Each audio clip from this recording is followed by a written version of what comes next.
So here, this is another study which clearly shows that nanosurfaces can alter protein absorption.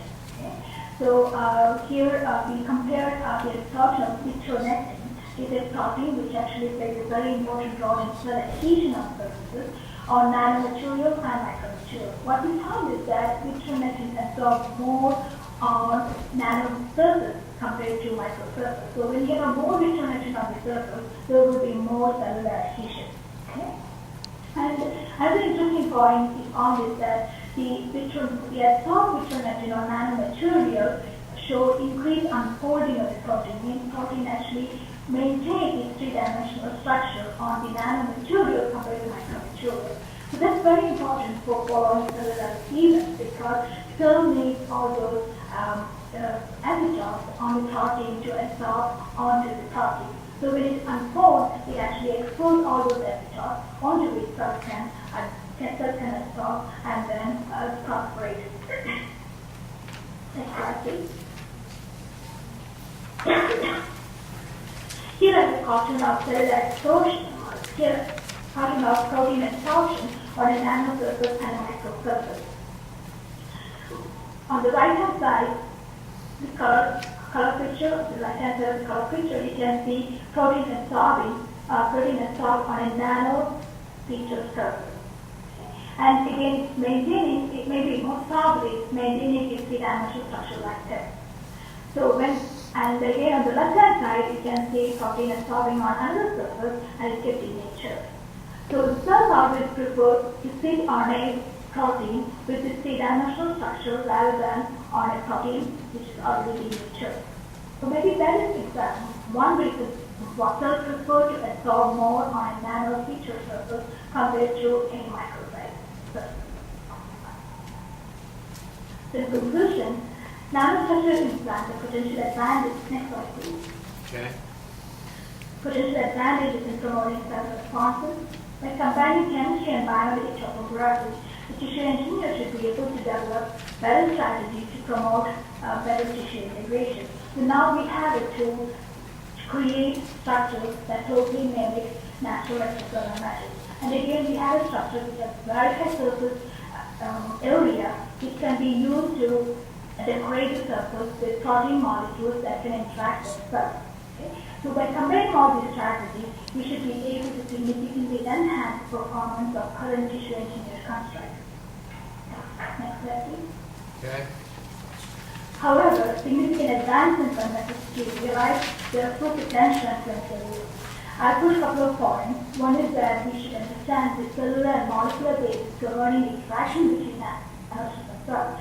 Right now, we have some reasons to show, but still we don't know a lot of things about cell nanomaterial interaction. So the understanding of all those mechanisms is very important, and also we should be able to consistently produce nanomaterials. That's another problem currently we are facing to create these nano features consistently and reproducibility of these nano features. And again, match the strength with that of the tissue. For example, in the bone tissue engineering, we are using these nanomaterials for many soft tissue regeneration, but for that to be used for bone regeneration, we should have to significantly increase the strength of these materials. So that's another area also which is going on.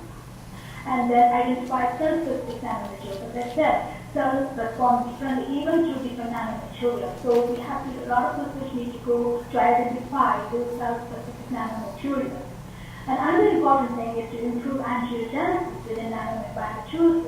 So even if you create a tissue, if it cannot grow blood vessels into it, the tissue won't live for a long time. So we need to come up with strategies to improve angiogenesis or blood vessel growth into those kind of nanomaterials too. Next slide, please. Okay.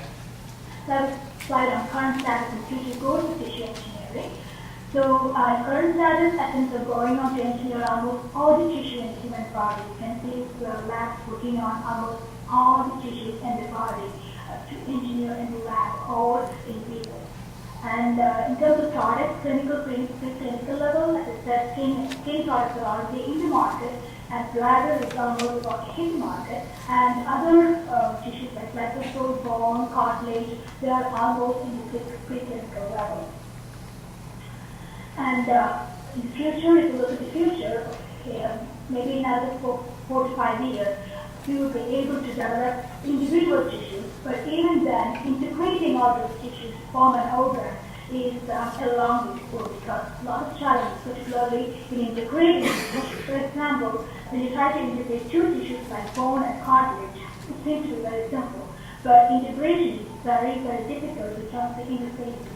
And there's actually a new brand of tissue engineering called interfacial tissue engineering, which specifically looks at the interface of two different tissues. Yeah? So I think in the future, another 10 years, most of the research will be happening in integrated graft systems where tissue engineers will try to integrate individual tissues and bring it together to start creating organs. Next slide, please. Okay.